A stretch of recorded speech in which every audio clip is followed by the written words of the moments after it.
Então, Gil, eles tinham, assim, muitas práticas estranhas, literalmente estranha mesmo. Por outro lado, a gente entende que era como se fosse um reduto, é como se fosse um monastério ali. Você está cansado da sua vida, dos seus pecados, você ia para lá e passava uma temporada. Então, assim, muitas informações de como eles agiam, de como era a rotatividade, de como eram os costumes, a gente não tem. A gente tem dados, assim, por exemplo, sobre detalhes de cerâmica, das pias, do batismo. Tem algumas coisas com relação ao fundador do grupo essênio, algumas profecias que eles davam. Eles esperavam um grande juízo de Deus, e por isso que eles se purificavam. Eles viam na cidade, eles viam que na cidade tinha muito pecado e que a religião tinha se perdido no meio do pecado da cidade. E quando a gente vê Jesus no Novo Testamento, isso fica muito claro. Pode ver que quem era que deveria receber Jesus numa grande festa? Eram os fariseus, saduceus e escribas. Pelo contrário, eles queriam matar João Batista, que era o profeta de Jesus, e queriam matar Jesus. Então, nós notamos que o povo judeu e a liderança judaica e a religião judia, eles tinham se corrompido totalmente naqueles dias. Tanto é que olha o trabalho que João Batista teve e Jesus. E, claro, depois eles se convertem, mas... Então, quando a gente entende um pouco a mentalidade dos essênios, foi como se fosse um momento de desespero. E é interessante isso. Por isso que, irmãos, na história da humanidade, na história da igreja, os monastérios eles surgem também como esse lugar de refúgio, de você fugir da cidade de pecado. Sejamos honestos, irmãos. Se não é o poder de Deus, a gente se enclausura. Esses grupos que criam suas comunidades no interior, no meio do mato, é um momento de desespero, muitas vezes. Você vê o quanto a cidade, a religião, muitas vezes, o meio nos envolve. É quase como se fosse uma busca em direção a algo, a um paraíso aqui na Terra. E eu não tiro a razão, irmãos, porque a gente que vive, né, em tempo real com essa sociedade, ela é muito podre, né? Pode ver aí a nojeira que é a política com a igreja, o quanto que, por exemplo, tem sido a nojeira nas igrejas evangélicas com relação ao poder, à riqueza. Então, assim, é tão difícil, né? É o poder de Deus sobre a nossa vida, viu, irmãos? É o poder. Vamos continuar aqui, que a gente tem os slides para ler, né? Então, agora leia para nós, pastor Johnny. Perguntas pertinentes ao batismo. Pastor, não abriu aqui para mim, não. Não? Opa. Ainda não. Então aqui eu não compartilhei, desculpa. Pois não. Abriu agora? Está carregando. Foi. Quem pode ministrar o batismo? O clero ordenado é quem batiza, mas a igreja pode convocar outros oficiais da igreja ou cristãos maduros para ministrar o batismo aos novos convertidos. O que vocês acham disso? Tranquilo? Coerente. Tranquilo, né? Tranquilo. Nenhum problema. A autoridade da igreja ela pode delegar oficiais, ministros, podem fazer o batismo. Mas guardem isso, irmãos. Tudo é com ordem e decência. Não é avacalhado e não é independente, sabe? Aquela questão daqueles irmãos petulantes. Não, quem é? Só o pastor? Eu batizo também, eu também sou discípulo de Jesus. E aí, eu acho que essas atitudes, elas mais prejudicam do que ajudam, né? Entendeu? Então, eu sou contra esses oficiais independentes. Agora, é claro, irmãos, é claro. Quando realmente Deus está na causa, existem as suas exceções? Existe. Mas, assim, geralmente, a gente vê muita independência, que é pessoas querendo assumir posições pelas quais ela não foi separada, né? Tá bom? Algum comentário sobre isso? Dos irmãos? Querem falar algo? Não? Não. Agora a ceia do Senhor. Então, terminamos aqui. Maravilha, irmãos? Eu creio que o livro é muito rico, é muito lindo, é muito enfático, é muito belo. Não temos muita dúvida sobre isso, né? Tá bom? Vamos lá, o batismo. Leia para nós, ou melhor, a ceia do Senhor. Felipe, tenha bondade, filhote. A ceia do Senhor. A ceia do Senhor aponta para uma refeição de comunhão mais maravilhosa na presença de Deus. No futuro, quando a comunhão do Éden será restaurada, e haverá então uma alegria ainda maior, que os que comem na presença de Deus serão pecadores perdoados, agora confirmados em justiça, incapazes de pecar outra vez. Aleluia. Definição lindíssima. Deixa eu explicar uma coisa aqui para vocês, né, irmãos?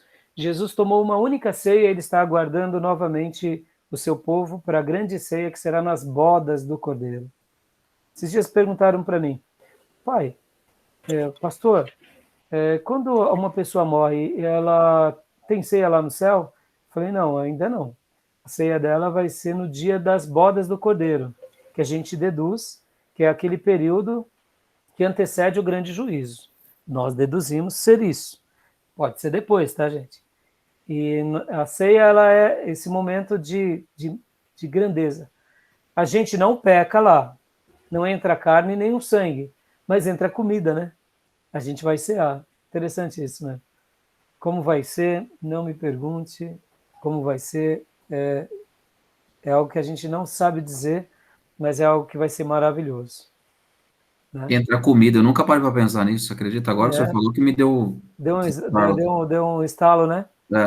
É. Tem comida. No céu vai ter comida, pastor Johnny. Não tem árvore da vida? As folhas Eu para ia falar as da árvore nações? da vida agora, né? A gente poderá comer da folha das árvores da árvore da vida. Então, ali a gente vê a Nova Jerusalém, né? A gente entende que aquilo é no milênio, mas pode ser também na eternidade, né? Pode ver que se é ceia nas bodas, é comida. Não tem como ter ceia sem comida. Pode ver que Jesus pede para que Tomé toque nas mãos, mas lá, quando ele se revela lá na Galileia aos apóstolos, ele está fazendo o quê? Ele está assando o quê? Peixes. Está comendo peixe com os apóstolos. Então, o corpo glorificado dá uma ideia de que é a ligação entre o mundo físico e o mundo espiritual. Aqui, se eu fosse um neopentecostal, um pentecostal podia falar que é uma profecia, mas não vou usar, não. É o portal que vai unir essas duas coisas, na minha concepção, tá, irmão? Aqui como um pastor batista, um professor batista, pé no chão. Eu acredito que esse período em que a Nova Jerusalém descerá para o céu vai ser esse novo portal entre o elo que ligará a vida física à vida espiritual. E como vai ser isso, não me pergunte. Como que vai acontecer isso também, não me pergunte. Mas dá uma ideia de um corpo que é glorificado, mas que se alimenta. Se ele quiser, ou talvez se precise. Aí eu não sei, meu irmão, não me pergunte. Mas é interessante, né? É ceia lá, né? O texto é claro. E Jesus, quando ele promete, ele fala, dando uma menção de até aquele dia, né? Nós cearemos de novo. Pode ver que é na glória. Uma outra coisa interessante, irmãos, é o seguinte: quando alguém morre e já é do Senhor, ele descansa no seio de Abraão. Quando alguém morre e não serve ao Senhor, é o dilema do rico, ele está no lugar de tormento. Lembra disso? Ali Jesus não disse que era uma parábola. Na minha opinião, ali é uma visão de Deus dando a Jesus sobre a vida espiritual. Então, alguém já me perguntou, mas e o inferno? A pessoa que morreu já não está no inferno? Eu falei, ainda não. Pode ver, vem o milênio e depois vem o julgamento e depois, vocês vão aprender isso em escatologia, e depois Jesus abre os livros e lê os livros, né, de julgamento, e tem o livro da vida, que tem o nome de todos os que estarão salvos. E aí Jesus pega Satanás, os demônios e todos aqueles que não foram encontrados no livro da vida e lançam no lago de fogo e enxofre. Ou seja, a pessoa quando morre e não crê em Deus, ela está numa sala de estar do inferno já, mas ainda não é inferno. É um lugar de tormento, mas ainda não é inferno. E aquela pessoa que morre, que é de Deus, ela está numa sala de estar divina, mas ainda não é o céu, né? Porque ainda não veio o julgamento. É o seio de Abraão, é um lugar de glória. Então, é um outro detalhe que a gente vai aprender bastante lá na frente. Então, como são essas coisas, meu irmão? Eu não sei. Como que vai ser essa ceia? Eu também não sei. Eu deduzo ser na tribulação, deduzo ser no arrebatamento, ou pode ser, quem sabe, a ceia logo na sequência do arrebatamento, que diz que logo na sequência já vem o julgamento. Ou pode ser depois do julgamento. Meu irmão, não me pergunte. A gente vai aprender bastante isso em escatologia, que não adianta a gente colocar assim, um mapa fechado, um quadro fechado e pintando e coloca, ó, tá tudo aqui. Tem coisas que a gente acha que está aqui, está acolá, entendeu? As profecias bíblicas com relação ao futuro, à eternidade, ela dá pistas. Dá pistas da tribulação, dá pistas da volta de Jesus, dá pista do anticristo, e depois da pista do milênio, poucas, e depois da pista da eternidade. E da pista das bodas, são pistas. A gente não tem muita informação disso. Tá bom, meus irmãos? Vai ter comida, pastor John. Eu lembro que de uma fala que o céu é incomparavelmente melhor, né? Talvez por isso Deus quis manter esse prazer físico, né, lá. Que eu acredito que é um dos melhores e maiores prazer físico que nós temos, né? Crente adora comer. A gente ama comer, misericórdia. Crente adora comer. Né? Crente gosta de comer, vai agora encher o bucho. E não vai engordar, né, Felipe? Ainda, né? Lá não vai ter pecado, não vai entrar glutonaria. Então... Ô, Glória! Ô, glória. Vamos lá, vamos para o próximo slide. Os irmãos vão se acabar no maná. Ah, é verdade. Joia. Estão vendo aí? Posição sobre a presença de Cristo na ceia. Conseguem ver?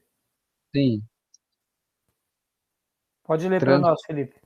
Transubstanciação. Pão e vinho tornam-se realmente no corpo e o sangue de Jesus. É uma ideia dos católicos. Presença mística. O corpo físico de Cristo está presente em, com e sob o pão da ceia do Senhor. Uma ideia dos luteranos. Presença simbólica. O pão e o vinho simbolizam o corpo e o sangue de Jesus Cristo. As demais igrejas protestantes. Exatamente, né? Que seria a ceia memorial. Né? Aqui no segundo, na presença mística dos luteranos, é também conhecido como consubstanciação, tá? Ela está presente em, ou sob, né? Ou seja, né? Misteriosamente, o sangue e o corpo de Jesus está no pão e no vinho. E a transubstanciação é que ela se torna, ela se transforma em corpo e se transforma em sangue. Tá bom, gente? Aqui a presença simbólica, que é a da maioria dos pentecostais, ou melhor, das igrejas protestantes, pentecostais e históricas, mas também, irmãos, ó, vamos lá, no meio pentecostal, avivado, pentecostal, a transubstanciação e a consubstanciação tem as suas, né, tem as suas, como que eu posso dizer? Tem os seus dedinhos, né? É ou não é? Tá bom? Então vamos lá. A ceia, significado da ceia.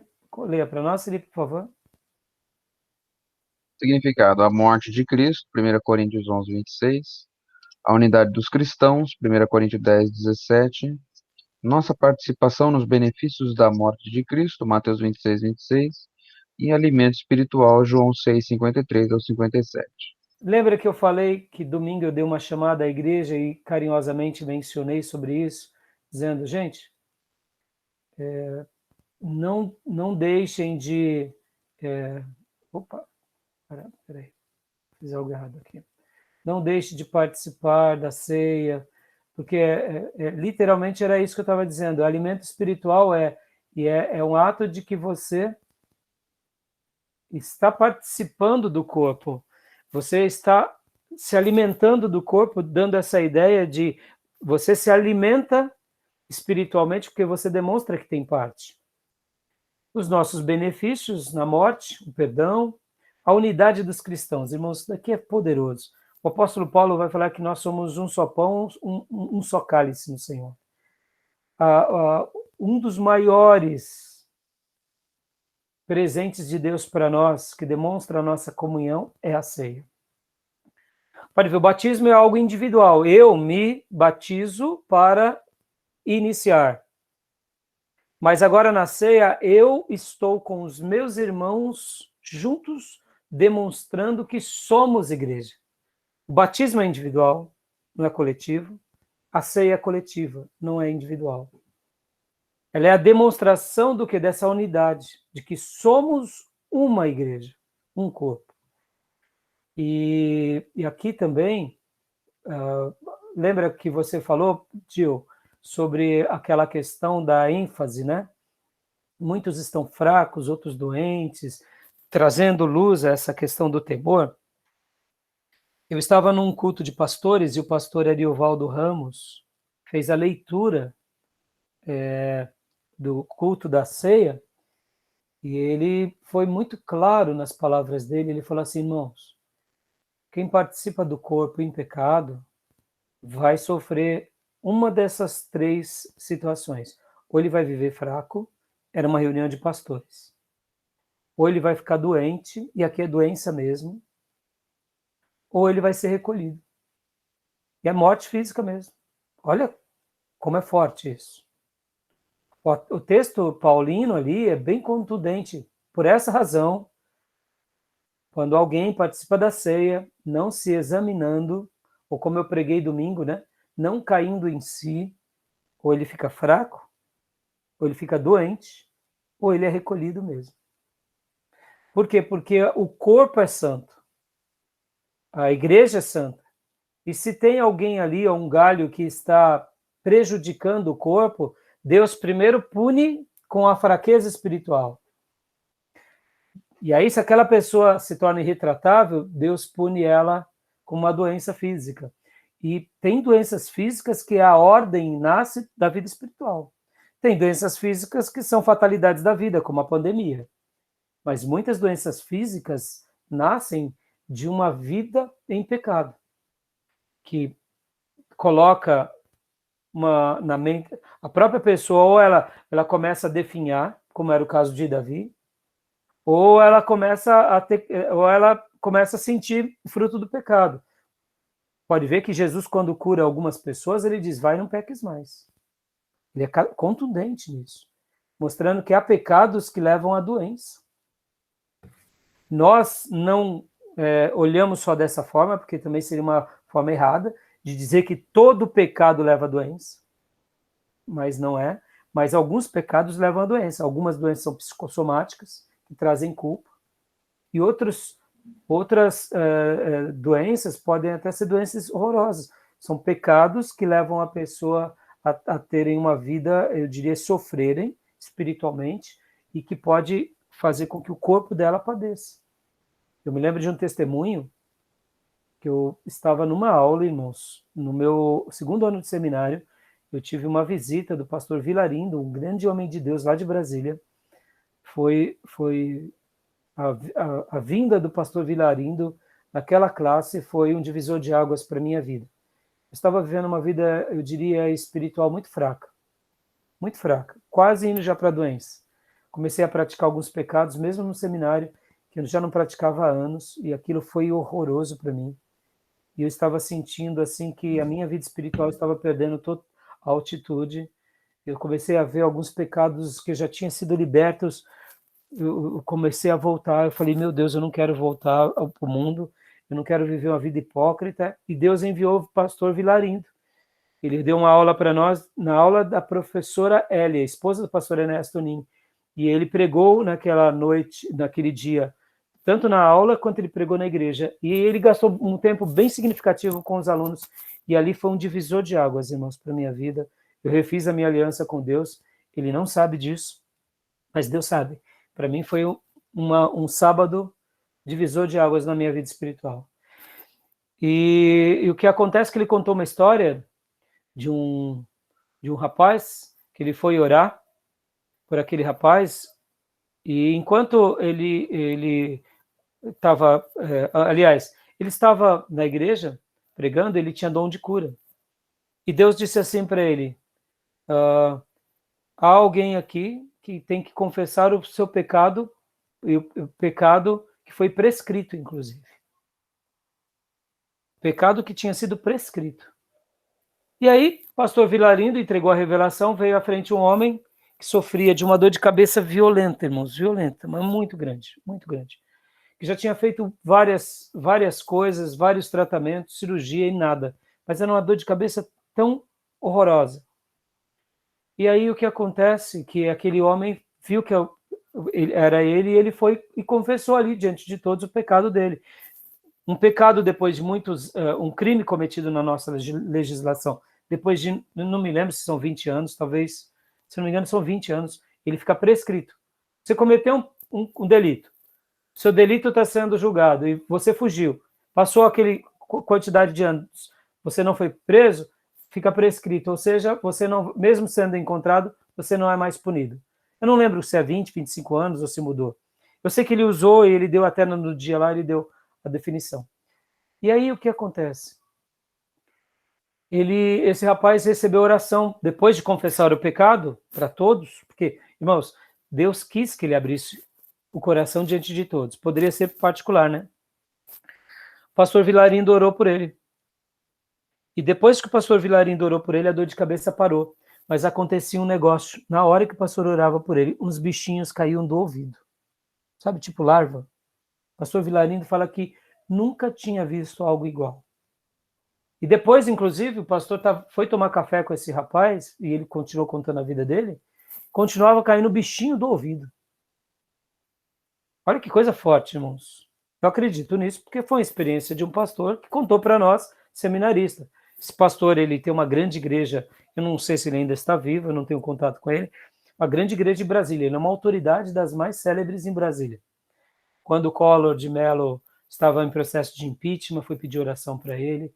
Ele é uma autoridade, um ministro de Deus, é um homem simplesmente muito abençoado. Aí o pastor Vilarindo, então, conta essa experiência, e enquanto eles tomavam café, os bichinhos continuavam caindo.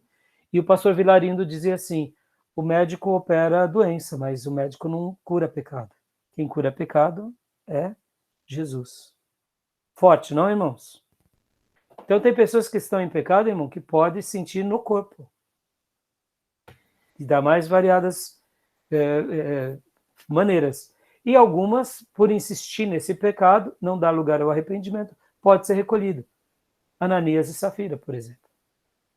Então, irmão, isso é muito sério, muito sério, muito sério. E uma visão do próprio povo judeu, né? Quando a gente olha, por exemplo, a João 9, tá um cego de nascença, aí Jesus está passando por lá, os discípulos perguntam, quem pegou? Né? Ele ou os pais? Então, acho que era uma visão realmente do povo judeu, né? A ideia do pecado e as consequências do pecado, inclusive no corpo físico. Sim, só que nesse caso, né, Johnny, eles tinham uma visão errada, né? Uhum. Que o pecado do pai é derramado sobre o filho. E Jesus, Exato. inclusive, mostra que há casos que Deus permite que nasça assim, porque a glória de Deus vai ser manifesta. Verdade. Né?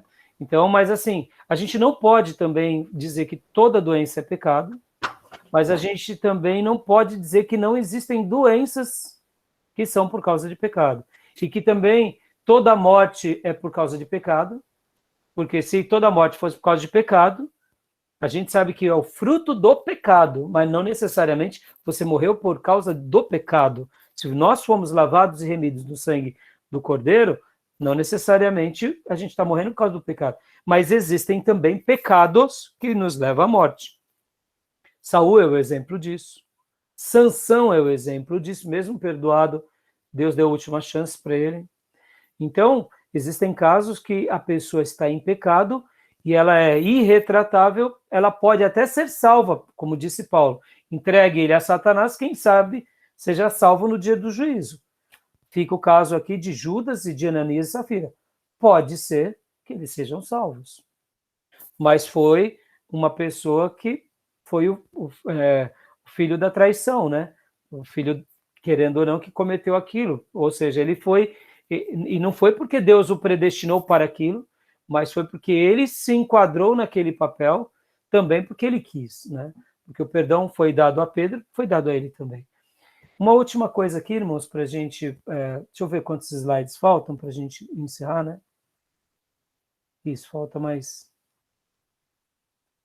um só. Eu quero falar só mais esse, e leia para nós, Felipe Rente, por gentileza. Bênçãos. Cristo afirma seu amor por mim. Cristo afirma que todas as bênçãos da salvação estão reservadas para mim. E eu afirmo minha fé em Cristo. Joia. Semana que vem a gente vai falar sobre a adoração, tá, irmãos? Então a gente parou aqui, mas deixa eu concluir a nossa aula aqui com isso daqui que eu quero dizer agora para vocês. Quando a gente fala da ceia, né, e a gente fala do pão, pode ver, irmãos, a ceia nos dias bíblicos era uma ceia onde havia até comunhão. Pode ver que Paulo fala, quem está com fome, come em casa, lembra disso? Então eles se reuniam, eles faziam uma mini Páscoa, onde eles cultuavam, louvavam e comiam juntos e ceavam. E Paulo estava dizendo o seguinte, não vamos perder a essência, né? Porque tinham aqueles irmãos que chegavam mais rápido e comia tudo dos outros. Fominha, né? Então Paulo fala para ter ordem e decência, esperem uns pelos outros. Olha como que a ordem e decência está em todo lugar, né? E inclusive na igreja. E então, nos dias bíblicos, era chamada a festa do amor, a festa ágape, ou seja, era ensino, era comunhão, era espiritualidade, mas era irmandade unida, desfrutando comunhão. Quando a gente vê que as pessoas falam festa ágape, dando uma ideia deturpada, não. Nos tempos bíblicos da igreja primitiva, a festa ágape era esse lugar sagrado, onde os irmãos se reuniam, e ali eles louvavam a Deus e tinham uma profunda comunhão. Era uma mini Páscoa e um momento de comunhão. E aí a gente hoje, por exemplo, nós fazemos a nossa ceia de uma forma mais simbólica, mais resumida. Mas nada impede fazer um bom café da manhã, um bom momento de comunhão, porque, afinal de contas, a igreja tem sentido se ela vive em comunhão. Então, olha como que é ruim quando a gente participa só do ato litúrgico, pelo litúrgico. A gente perde o principal, né? Que é aquele momento de grande celebração, que é esse de comunhão verdadeira. Lembra que numa das aulas passadas eu disse que a minha comunhão com Deus, ela sempre vai demonstrar o grau da minha comunhão com a igreja. Quem vive em grande comunhão com Deus quer estar junto com a congregação. Isso é invariável, irmão. Quer conhecer um verdadeiro espiritual? Ele tem sede dos irmãos. O verdadeiro crente espiritual, ele tem sede de Deus e tem sede da comunhão. Aquele que diz, eu só tenho sede de Deus, mas não tenho sede da comunhão, ele tem uma espiritualidade doente. Ele acha que está com uma espiritualidade em harmonia, mas não é. Por que não é, irmãos? Porque ele não sabe, ele não aprendeu ainda a desfrutar da comunhão do corpo. Lembram do Salmo 133? O Salmo 133 é enfático. A bênção de Deus repousa na comunhão. É na comunhão dos santos. Projeto Israel é comunhão. Projeto Igreja é comunhão. Então, quando a gente realmente vive comunhão de verdade, é aí onde tem o sentido da ceia. Agora, eu posso participar da ceia e não ter comunhão com os irmãos. Na realidade, eu não estou dando o devido valor. Eu já me incluo naquele primeiro julgamento. Eu estou fraco. Talvez alguém diga, mas eu sofri por causa da amizade. Não, você vai sofrer a vida toda por causa de muita coisa. Você vai sofrer por causa do trabalho, você vai sofrer por causa do ministério, você vai sofrer por causa de filho, você vai sofrer por causa de pai, de mãe. O sofrimento faz parte da vida. A gente tem que saber lidar com o sofrimento e saber aceitar o que Deus deixou para nós. Uma coisa eu digo, irmãos, quando partirmos, a gente vai ter do nosso lado aquilo que mais precioso é. E é Deus em primeiro lugar e os nossos amigos. Deus, nossa família e os amigos. É o que a gente vai querer estar do nosso lado. Nos últimos momentos da nossa vida, a gente não vai querer, a gente não vai ficar olhando para os carros que a gente tem na garagem, para a quantidade de casa, até porque a gente vai estar numa cama. O que vai importar para nós é Deus, o que vai importar para nós é os nossos parentes, nossa família e os nossos amigos. Por quê? Porque realmente é o que importa para a gente. E para eu concluir aqui, Eu preguei há muitos anos atrás uma mensagem, e para mim foi fantástica, depois eu posso publicar aqui para vocês. Eu preguei uma mensagem falando sobre o pão e o vinho. A ceia, o pão é sem fermento, não é? E eu não sei se você sabe, mas o vinho, para ele se tornar vinho, ele passa pela fermentação. Então, o pão de Deus é sem fermento. E aí nós temos aquela lição sobre o mau fermento, não é? Temos também na Bíblia o bom fermento, que Jesus faz a parábola do reino de Deus. Mas, geralmente, o fermento na Bíblia é visto como uma coisa má, né? A contenda, não é? Que a gente tem que lançar fora. E a uva? E o suco de uva? Ele precisa também passar pelo processo de decantação, que é quando o mosto come o açúcar e transforma em vinho. Ele passa pela fermentação. Depois que passa pela fermentação, sobra apenas o vinho. Então, fazendo uma analogia aqui, né, o pão tem que ser sem fermento e a uva tem que ser sem fermento. E eu preguei uma mensagem uma vez, eu achei muito linda sobre isso, que muitas vezes dentro da gente tem uva, né? E a gente precisa também fermentar para virar vinho. O pão da contenda tem que ser sem fermento, mas a uva da nossa vida, as doçuras que a gente produz, ou seja, o fruto que a gente passa, que a gente produz para Deus, também tem que passar pela decantação, tem que ir para o lagar. Indo para o lagar, a gente descansa. Hoje, por exemplo, nessa aula, foi uma aula mais contemplativa, foi um lagar. Um culto é um lagar. Um momento de meditação é um lagar, onde a gente decanta. É interessante que na antiguidade as crianças, as mulheres pisavam as uvas, depois tudo isso ia para o lagar. E ali tem que esperar, é o tempo, irmãos. Pode ver, para a gente arrancar alguns fermentos da nossa vida, a gente tem que dar lugar ao tempo. Tem que esperar. É um pecado que está difícil de superar, a gente apresenta em oração, em jejum. A gente tem que decantar. É o tempo. Que tempo? É o tempo de Deus. E aí, depois de decantado, nasce o vinho pronto para a ceia do mestre. Porque o pão tem que ser sem fermento e o vinho tem que ser depois de fermentado. Tá bom, meus irmãos? Né? E nós somos um só corpo, um só sangue no cordeiro, com Jesus. E semana que vem, na nossa 9ª aula, a gente vai falar sobre adoração e a gente vai dar uma pincelada. Eu separei hoje para vocês também, né, o Erickson, os Fundamentos da Fé, e o Bancroft, que eu ia comentar, mas nem deu tempo. E semana que vem a gente vai para a adoração e a gente encerra essa parte. Porque dons espirituais nós não vamos trabalhar, porque já trabalhamos, certo? A não ser que vocês tenham alguma dúvida. Tá bom, meus irmãos? E se eu achar esse áudio dessa mensagem, eu passo para vocês, que foi, olha, uma delícia, porque, irmãos, muitas vezes a gente acha que o fermento está só no outro, o fermento é do outro, muitas vezes a gente tem fermento. A gente tem fermento. Glória a Deus. Né? E foi uma mensagem linda que Deus me deu, eu nunca mais me esqueci. Certo, meus irmãos? Ô, pastor. Pois não. Alguma dúvida? Rapidamente, assim, eu só queria... apesar da Bíblia não pontuar nada a respeito disso, da frequência e tal, uma vez por semana, 2 vezes por ano e tal, há alguma crítica, assim, às igrejas que fazem pouco? Não, nenhuma. Se eles estão em concordância, é o que importa. A congregação faz uma vez por ano, eles fazem uma festona linda. É o ponto alto da igreja, é o culto, a congregação faz uma vez por ano. A ceia. Amém. Bom, eu acho que mensalmente é boa, mas o pessoal entra no automático. Amém. Semanal, pode ver, entra mais no automático, né? Eu acho que mensal é um bom número, mas olha, fica aí uma dica.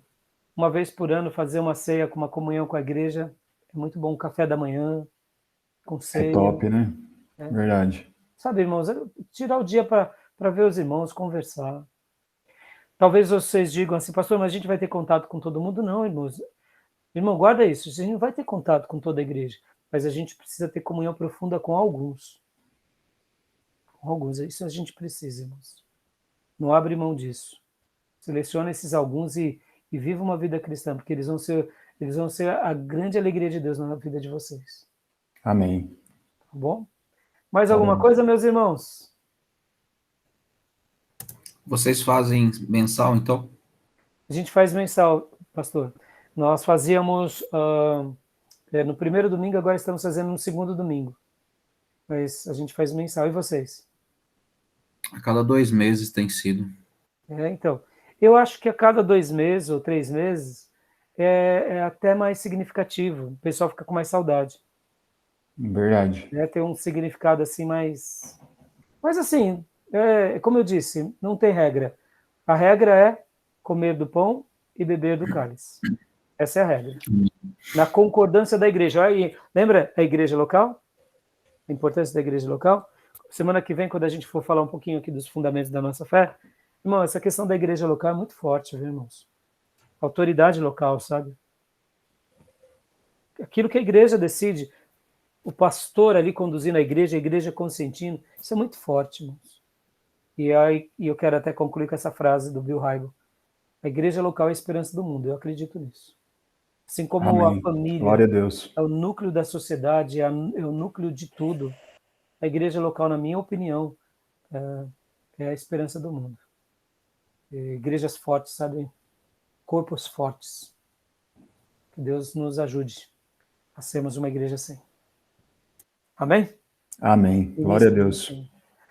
Deus Amém. abençoe, meus irmãos. Até semana que vem. Paz, meus irmãos. Fica com Deus. Felipe, fica mais um pouquinho. Queria saber da vovó. Vou parar a gravação aqui.